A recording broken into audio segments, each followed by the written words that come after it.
सबसे पहले आप सभी को सप्रेम नमस्ते। आदरणीय गुरुवर को सादर प्रणाम। मैं जितेंद्र चारण 2013 सेकंड ग्रेड और 2015 फर्स्ट ग्रेड हिंदी विषय से चयनित हूँ और घनश्याम जी सर के पास मेरा हिंदी का अध्ययन किया हुआ है। आप सभी को और सर को और इस संस्था को मेरी तरफ से बहुत बहुत शुभकामनाएं और आभार, जिन्होंने मुझे यहाँ बुलाया है और आप सबने समय दिया है। मैं आपका आभारी हूँ। अब आप अगर कोई भी, जैसे सर ने अभी कहा, आपके कोई कॉमन प्रश्न है, कोई भी आपकी क्वेरी है, आप कुछ पूछना चाहते हैं, तो जो मेरा अनुभव है, जैसा मैंने पढ़ा है, सीखा है, आपकी तरह ही हम लोग, इस चैनल पर एक और बड़ा नाम आ चुका है, आप जानते होंगे, JP sir, assistant professor Sikar से जगदीश प्रसाद।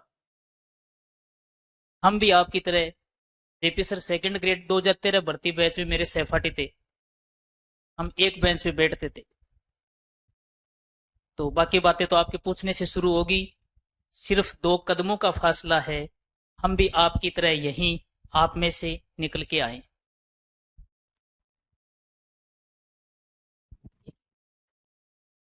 अब मैं देखो जितेंद्र, ये एक अभ्यर्थी है, कैंडिडेट है, स्नेहा जांगिड, जो आपसे कुछ पूछना चाहती हैं। अभी ये तैयारी कर रही हैं, तो ये आपसे कुछ पूछेंगे। आ जाओ बेटा इधर। Good morning sir and good morning all of you. जैसे कि बताया जाता है कि जीके जो है वो बहुत लेंथी है। जो कोचिंग में पढ़ाया जाता था उसके एक्स्ट्रा आप उसको किस तरीके से प्रिपेयर करते थे, क्योंकि जीके के अंदर बहुत से कल्चर है, हिस्ट्री है, सारी चीज, तो उसको आप कैसे मैनेज करते थे कि आप जीके को अच्छे से कवर कर पाते थे?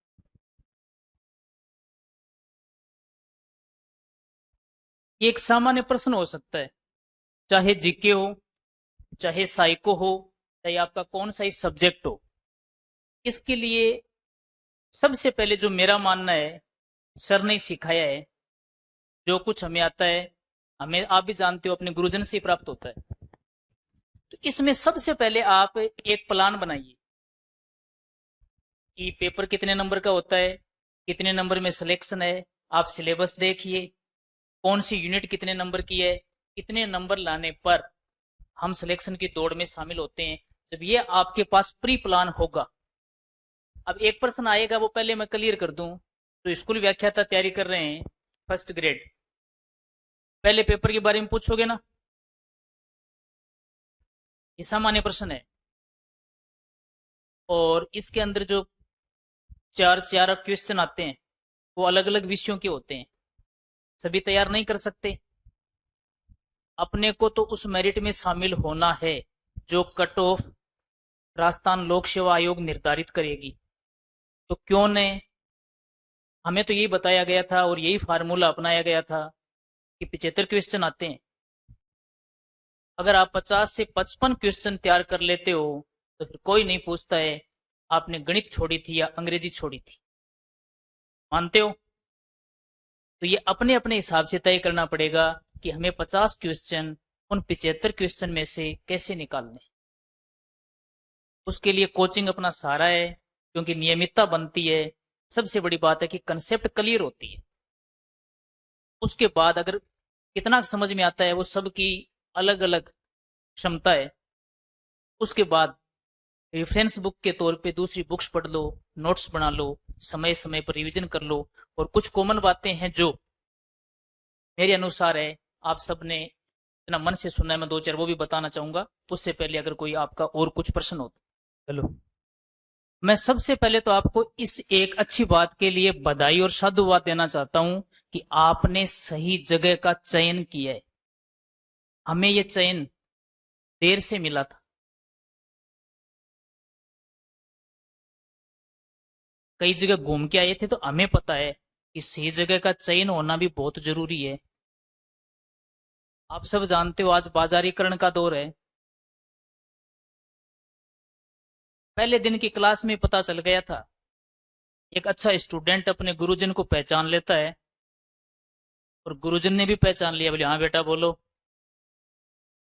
वो सर पढ़ना है। बोले मैं पढ़ाने के लिए आया हूँ।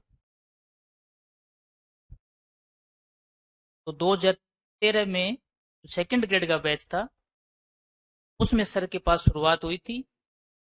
और जैसा कि मैं मानता हूँ सभी के लिए, हमारे लिए तो शिक्षक भी है, हमारे गार्जियन भी है, समय समय पर बात करते रहते हैं, राय लेते हैं, स्नेह मिलता है, क्योंकि इनके सिद्धांतों में सैद्धांतिकता नहीं है, व्यावहारिकता है।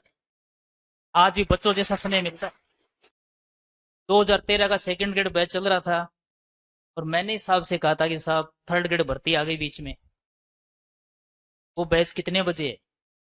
क्योंकि जिज्ञासा रहती है, उसमें केवल व्याकरण है और इनको व्याकरण में सब जानते हैं। तो ये उम्मीद थी कि घनश्याम जी के पास पढ़ रहे हैं, ये टीजीटी एग्जाम निकल न जाए। केवल व्याकरण है और घनश्याम जी है और हम हैं। इन्होंने हमारी उस समय बहुत सहायता की। पूरी क्लास को कहा कि पहले मैं सारा व्याकरण करवा दूंगा, आप टीजीटी एग्जाम दे लेना। हालांकि वो एग्जाम फिर कोर्ट में रिट के माध्यम से लेट लतीफी में चला गया। पढ़ाई हमारी चालू थी। उसके बाद में सेकंड ग्रेड का रिजल्ट आया, उसमें सफलता मिली। सेकंड ग्रेड के बाद में उस समय 2013 की भर्ती का जो स्कूल लेक्चरर था, फर्स्ट ग्रेड एग्जाम वो नहीं दे पाया मैं। फिर 2015 में छुट्टियों में महीना भर तो वापस भी आया था इनके पास। तो स्कूल मैनेजमेंट है, हिंदी के अंदर जो पाश्चात्य काव्य शास्त्र वगैरह है, नए टॉपिक है, वो बढ़िया तरीके से रिवाइज हो जाए। तो उस समय भी उन्होंने अच्छा मार्गदर्शन किया मेरा, और मुझे उस 2015 स्कूल व्याख्याता में भी सफलता। इन्होंने आपको फर्स्ट पेपर के बारे में बताया। फर्स्ट पेपर के बारे में अलग अलग स्ट्रेटेजी होगी, एक जैसी नहीं होगी। और जो जैसे सेकंड ग्रेड वाले कर रहे हैं उनकी स्ट्रेटेजी थोड़ी अलग होगी, उनका सिलेबस अलग है, फर्स्ट ग्रेड का अलग है। जैसा कि जितेंद्र ने बताया कि आपको क्या छोड़ना है ये आपके अनुसार है, आपका किस में इंटरेस्ट है, किस में आप अच्छा कर सकते हैं, तो उनको छोड़ना, कितना छोड़ना है ये खुद आप ही तय करें। और बहुत सारे हैं, देखो इनके साथ ही जगदीश था तो उसके भी अच्छा स्कोर था, तो उसको 2-3 दिन आया, इंग्लिश पढ़ी, गणित पढ़ी, और है 3 दिन बाद में बोले सर न तो इंग्लिश में क्यों समझ में आवे, न गणित में समझ में आवे। तो मैंने कहा कि छोड़ दे, उसने वहीं छोड़ दिया, उठा करके ही नहीं देखा। उसके बाद में आप उसका पहले का इंटरव्यू देखो तो उसमें आप बता रहे, उसमें देखोगे कि 51 प्रश्न सही थे, 75 में से 51 प्रश्न है वो सही, और अच्छी रैंक पर सिलेक्शन हो गया। अब ये सुनील प्रजापति हैं, ये भी पूछना चाहते हैं, ये भी चूरू से ही हैं और ये आपसे कुछ पूछेंगे। तो ये देखिए, आ जाओ विश्व। जितेंद्र जी, सबसे पहले तो मैं आपको व्याख्याता पद पर चयन होने पर आपको बधाई देता हूं। और मैं आपसे 2 प्रश्न करूंगा। पहला प्रश्न तो मेरा ये है कि हम पढ़ते हैं ना तो बीच बीच में जैसे निराशा हो जाती है। कई बार साथ वाले भी ऐसे मिल जाते हैं कि अभी तो कोई वैकेंसी नहीं आएगी, आप पढ़ रहे हो, न तो कोई वैकेंसी आ रही है, न कुछ और, साथ साथ में कोई जैसे 2 पैसे भी आएंगे, स्कूल ज्वाइन कर लो, इस प्रकार के बच्चे मिलते हैं। तो अपन क्या करें, मतलब पढ़ाई जारी रखें, बीच बीच में निराशा हो जाती है, साथ वाले भी बोल देते हैं कि हमें मतलब ये वैकेंसी भी नहीं आ रही है और नहीं आ रही है, तो हम क्या करें उस वक्त? नियमितता तो अपनानी पड़ेगी। इसके लिए देखो, सर क्लास में बताते भी रहते हैं, हमें भी बताते थे, हम भी देखो ग्रेजुएशन करके, बीएड करके आप सभी भावी टीचर हो, इतना तो हमें खुद सोचना पड़ेगा। निराशावादी लोगों से दूर रहो। ज्ञान देना सबसे आसान है और उसे व्यवहार में धरातल पर उतारना सबसे मुश्किल है। अपने को नियमित पढ़ना है और ये भी अपना लो तो ठीक रहेगा। हमारी तो सोच यही थी, सच बता रहा हूं, टीचर बनने के लिए नहीं आए थे। जिस दिन घनश्याम जी से मिले थे उस दिन एक इरादा किया था, अपने को विषय सीखना है। अगर सीख गए तो हो सकता है एग्जाम भी निकल जाएगा। तो हम तो एक अच्छे स्टूडेंट बन के पढ़े थे, और आप भी यही तरीका अपनाइए, जरूर सफलता मिलेगी। एक बार उस एग्जाम को, सफलता को गौण बना दो, स्टूडेंट सीखना पढ़ना मुख्य बना लो, सफलता अपने आप मिल जाएगी। तो नियमितता तो आपको अपनानी पड़ेगी। और जैसे मैं आपसे पूछ रहा हूँ कि कई जैसे साथ वाले निराशा पैदा कर देते हैं कि अभी कोई वैकेंसी नहीं आ रही है ना, तो भी मतलब अब आप क्या करोगे, 2 पैसों के लिए आप मतलब स्कूल ज्वाइन कर लो। देखो, वो डिसीजन तो अपना है। केवल उनके बहकावे में आके अपना अगर निर्णय बदल दिया तो नियमित रूप से अपने को पढ़ना पड़ेगा। आप तनाव लेके मत पढ़ो। तनाव लेके पढ़ना और नियमित पढ़ना, इन दोनों में फर्क है। आपका विषय क्या है? हिंदी है। कभी सोहनलाल द्विवेदी की तरुण कविता पढ़ी है क्या? सोहनलाल द्विवेदी की तरुण कविता, जिसका सर शायद अलंकार में एक एग्जाम्पल लिखाते हैं, तरुण अरुण सा उदित हुआ परिदीप्त कर भुवन को। कृपया वो कविता पढ़ना, इतनी वो प्रेरक है। प्रेरणा स्वयं में जगानी पड़ती है, दूसरा कोई प्रेरणा नहीं देगा। या आपके जो हितैषी है, जैसे गुरुजन है, माता पिता है, शुभचिंतक है, भाई है, वो प्रेरणा देगा। ये बड़े एग्जाम है, नियमित अध्ययन, लगातार अध्ययन, बहुत ज्यादा नहीं। अपने को कोई स्कोर नहीं बनाना है कि मैं 14 घंटे पढ़ा या मैं 16 घंटे पढ़ा। आप उतना पढ़िए कि जहां तक आपकी रुचि है, याद रहे। जब आप तनाव या निराशा में आते हो तो हिंदी साहित्य में बहुत कविताएं हैं। आप कर्ण का शौर्य पढ़ लीजिए, आप सोहनलाल द्विवेदी की तरुण कविता पढ़ लीजिए, आप रामधारी दिनकर की और रचना पढ़ लीजिए, आप महादेवी वर्मा की कोई रचना पढ़ लीजिए। अपने को स्वतः ही मोटिवेशनल मिलेगा। खुद से ही मोटिवेशनल रहना है कि एग्जाम है, ये बड़ा एग्जाम है, इसमें नियमितता चाहिए, कोई अपने को तनाव या बोझ नहीं चाहिए। सर दूसरा मेरा प्रश्न ये है कि आपने हिंदी साहित्य किस प्रकार से तैयार किया? हिंदी साहित्य जैसे बड़ा है, जैसे आधुनिक काल में आते हैं तो सभी कवि है आपस में मिल जाते हैं, पता नहीं चलता वे आधुनिक काल का कौन सा है, रीतिकाल का कौन सा है और आदिकाल का कौन सा है। तो मतलब आपने इतना बड़ा हिंदी साहित्य कैसे तैयार किया आपने? जो चैप्टर आपको बड़ा लगे उसे कुछ उपशीर्षकों में बांट लो। जैसे आदिकाल है तो आदिकाल में एक तो इसके सबसे पहले सीमा का प्रश्न हो गया, पूर्वापर सीमा। मैं सर की यही रणनीति बताई हुई थी कि इसको टुकड़ों में बांट लीजिए, एक प्रश्न वहां से हो गया। किस विद्वान ने कहाँ सीमा मानी है, उसका क्या मूल्यांकन है। फिर नामकरण हो गया, किस विद्वान ने क्या नामकरण दिया। फिर नामकरण के अलावा आगे चलें तो उसमें उसकी प्रवृत्ति यानी विशेषता आ गई, फिर रचनाएं आ गई, फिर रचनाओं के प्रकार आ गए। तो जब आप उसे कई शीर्षकों में बांट लेंगे तो आपका बोझ कम हो जाएगा और वो याद होने में ठीक रहेगा। तो जितेंद्र ने अच्छा बताया कि कोई भी हिंदी साहित्य के इतिहास की बात नहीं है, आप चाहे किसी भी सब्जेक्ट से बिलोंग करते हैं, उसका सिलेबस अगर थोड़ा बड़ा है तो उसको छोटे टुकड़ों में, खंडों में विभाजित करके अपने सहूलियत के अनुसार उसको खुद ही सरल बनाकर याद रखें, पढ़ें। ये सारी चीजें हैं। इसके बाद में अशोक है, ये अभी सेकंड ग्रेड की तैयारी कर रहा है और काफी उत्सुक है कि भाई मैं भी एक प्रश्न है वो पूछूंगा। तो और भी इतने में कोई तैयार है तो? जितेंद्र जी, सबसे पहले मैं आपको व्याख्याता में पदोन्नत होने पर हार्दिक आभार प्रकट करता हूँ।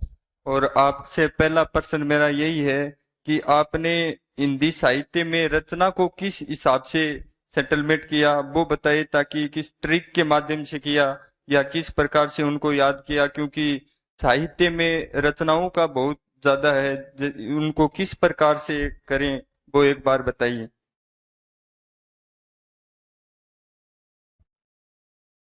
अशोक का प्रश्न बहुत अच्छा है। हिंदी साहित्य में रचनाएं तो बहुत है। इसमें देखो, पहला नियम तो यह है कि जैसे जैसे पढ़ते रहेंगे वैसे वैसे याद होता रहेगा। उसके बाद ये समस्या जो अशोक जी की है ना, वो आधुनिक काल में आती है, शायद रीतिकाल तक नहीं आएगी। अगर सर का पढ़ाया हुआ मैटर पढ़ लिया, एक बार रिवीजन कर लिया, तो रीतिकाल तक तो कोई संभावना नहीं है। सिर्फ एक आधुनिक काल बचा, तो उसमें फिर दो कारण हो जाएंगे। एक तो जब आपको रीतिकाल तक आने लग जाएगा ना, तो रुचि पैदा हो जाएगी। प्रवृत्ति है, विशेषता है, इस विद्वान की कैसी शैली है, इनसे जब आपको ज्ञान हो जाएगा तो आपकी रुचि पैदा होगी। और फिर आधुनिक काल में जो कुछ रचनाएं अपने को ज्यादा लगती है, तो वहां पर सर कई बार मोस्ट क्वेश्चन बता देते हैं, क्योंकि उसमें तो गाइडों में बहुत छपा हुआ होता है। उनका आप कुछ भाग सोल्ट करके ये जो महत्वपूर्ण के रूप में बताते हैं और उसमें आप एक सहायता और ले सकते हो। जो 9वीं से सीनियर के सिलेबस में कवि और लेखक है, उन बुक्स में उनकी रचनाएं पढ़ सकते हो, क्योंकि गाइडों में तो बहुत सारी होती है। 9 से 12 की बुक्स में जो नवीन कवि कवियत्री लेखक लेखिकाएं हैं, उनकी रचना पढ़ के भी आप अपने ज्ञान भंडार में वृद्धि कर सकते हो और आधुनिक काल पर आपकी पकड़ मजबूत होती जाएगी। देखो, एक प्रश्न और पूछूंगा आपसे मैं कि आप है वो अपनी सेल्फ स्टडी किस प्रकार से करते थे? मतलब कि कितने घंटे का टाइम देते थे, या फिर क्लास के माध्यम से करते थे, या किस प्रकार से करते थे? वो एक प्रश्न आप बताइए। सबसे महत्वपूर्ण प्रश्न यही है कि आपने क्या पढ़ा और कैसे पढ़ा। और उसमें जो अभी उन भैया का जो प्रश्न था, सबसे पहले तो उससे बचना पड़ेगा। मुझे घनश्याम जी सर से सबसे पहले शिक्षा यही मिली कि नकारात्मकता छोड़ो, सकारात्मकता अपनाओ और पढ़ो अपने काम में। मैं आपको सच बताता हूं, हमने कोई बहुत गहन अध्ययन नहीं किया, कोई ये 15 घंटे का 16 घंटे का स्कोर नहीं बनाया। नियमित रूप से इनके पास क्लास में अध्ययन किया, उस चीज को घर पर यानी जो भी अपना रूम था, रूम पर उसका रिवीजन किया, उसको दोहराया, हर 15-20 दिन से उसको फिर दोहराया। और पुनरावृत्ति बहुत जरूरी है। पुनरावृत्ति चाहे रिवीजन के माध्यम से हो, चाहे टेस्ट के माध्यम से हो, उस समय हमें अपना मूल्यांकन भी करना चाहिए कि किस यूनिट से या चैप्टर से प्रश्न गलत हुए। जैसे नेगेटिविटी छोड़नी है, वैसे ही अपने को क्वेश्चन पेपर में भी नेगेटिविटी से बचना है। तो भैया मुख्य तौर पर नियमित अध्ययन और रिवीजन। तो वो गांधी जी का कथन है ना कि कार्य की अधिकता नहीं, अनियमितता मार देती है। नियमितता का कोई जवाब नहीं है, नियमित अध्ययन रहेगा।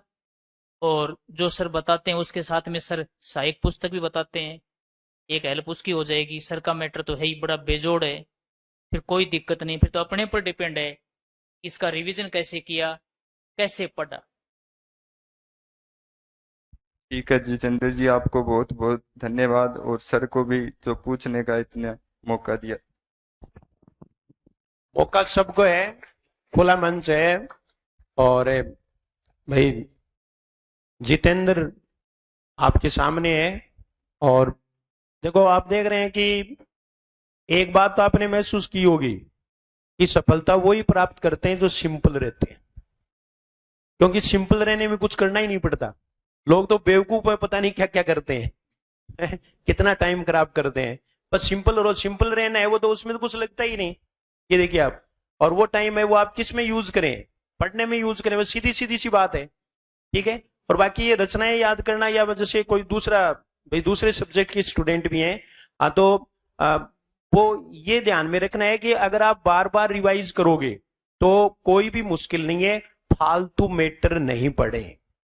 ये मैं पहले जितेंद्र से पूछ लो चाहे आप, मैं सबसे पहली बात ये कहता हूं कि आपको फालतू मैटर, बाजारू जो किताबें हैं उनसे बचना है। अगर आप बच गए तो आपका सिलेक्शन वहीं से शुरू हो गया। लेकिन हम बच नहीं पाते। आजकल बचना है वो थोड़ा सा इसलिए भी मुश्किल है कि जैसे भाई मेरे जैसे यूट्यूब पर और भी बहुत सारे हैं, तो अपन कभी कुछ देखते हैं, कभी कुछ देखते हैं, कभी कुछ देखते हैं, और उससे हम मिसगाइड होते हैं। ठीक है ना। तो इसलिए मैं आपको ये बताना चाहूंगा कि एक साधे सब सदे, सब साधे सब जाए, यही इनको बताता। क्यों जितेंद्र, ये बताओ आप। सर का पहला प्रश्न यही होता था कि पढ़ने से पहले ये देखो कि क्या नहीं पढ़ना है, और बहुत जरूरी है। मेरिट कभी 100% नहीं जाती है। अगर स्कूल व्याख्याता में आपको भी ध्यान होगा, उस भर्ती में फर्स्ट पेपर में 18 क्वेश्चन डिलीट हुए थे। 75 में से 18% डिलीट, कितना बड़ा उल्ट फेर था। जो सब्जेक्ट हमारे क्लियर नहीं थे, अगर उनमें उलझ जाते शायद पेपर नहीं टूटता।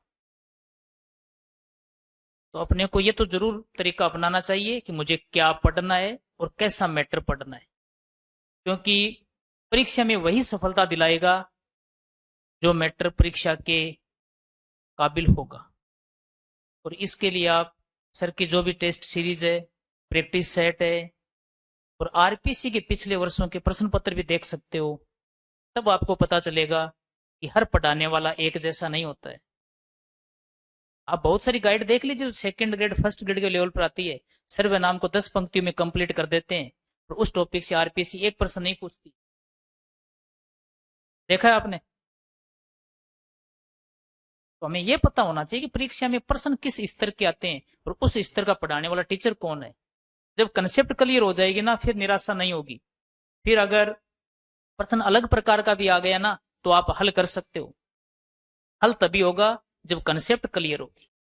मैं चूरू जिले से और दिरासर गांव से हूँ। मेरा नाम है सुलोचना। ठीक है सर, सबसे पहले तो आपको स्कूल व्याख्याता बनने पर बहुत बहुत बधाई। और सर मेरा क्वेश्चन ये है कि जैसे आपने बताया कि रिवीजन करना चाहिए, तो सर जैसे हम आगे का पढ़ते हैं तो पीछे का भूल जाते हैं और पीछे का पढ़ते हैं तो आगे का भूल जाते हैं। तो मतलब कितने दिन से उस टॉपिक को रिवीजन करना चाहिए? सबसे पहले तो आप ये सुनिए सुलोचना जी, ये वाचन ही हो सकता है, पढ़ना नहीं हो सकता। इतना जल्दी कैसे भूल सकते हैं, पहली बात। दूसरी बात, पढ़ाने में थोड़ा जितना सर अपना ध्यान लगाते हैं, हमारा फर्ज बनता है कि हम भी एकाग्र होके पढ़ें। मैं ये अनुभव कर रहा हूं, आप सभी भावी शिक्षक हो। जब आप क्लासरूम में खड़े होंगे तो बच्चों को बोलना पड़ेगा कि जो मैं पढ़ा रहा हूं उसे समझो। तो अब जो सर पढ़ा रहे हैं, हमारा फर्ज बनता है हम समझे। कई बार एक कॉमन प्रश्न होता है, कह देते ना घर पे रिवीजन कर लेंगे। किसका कर लेंगे? क्लास में सुना ही नहीं तो रिवीजन किसका होगा? है? तो हमारा ये फर्ज बनता है कि जब टीचर बोर्ड पे पढ़ा रहे हैं तो उस कंसेप्ट को हम अच्छी तरह से सुने, पढ़ें, नोट करें। और हम तो बीच में प्रश्न करते थे। सर का कहना ये था कि जिसको जो पूछना है पूछो। प्रश्न भी वही करेगा जो ये बोलेगा कि भाई यहाँ क्या बताया। और फिर जाके अगर हम रूम पे घर पे रिवीजन करेंगे तब और क्लियर हो जाएगा। तो इसके लिए आप सबसे पहले वो आप पर निर्भर है, आप सप्ताह से या 15 दिन से पढ़े हुए मैटर का दोहरान करते रहें ताकि आप भूले नहीं। 15 दिन से 10 दिन से अपना रूटीन बनाइए। और आप, क्योंकि रिवीजन में समय कम लगेगा। ये सब आपके प्रश्नों का उत्तर दिया। जितेंद्र को बुलाया तो ये बहुत दूर से चल कर आया और इससे इन सब बातों के लिए आधार क्लासेस जितेंद्र का एक बार फिर स्वागत करती है, इनके उज्जवल भविष्य की कामना करती है और ये अपनी ऊंचाइयों को छुएं, आगे जाकर के असिस्टेंट प्रोफेसर या इससे भी अच्छा पद है वो प्राप्त करें। जितेंद्र बहुत बहुत धन्यवाद। Thank you very much.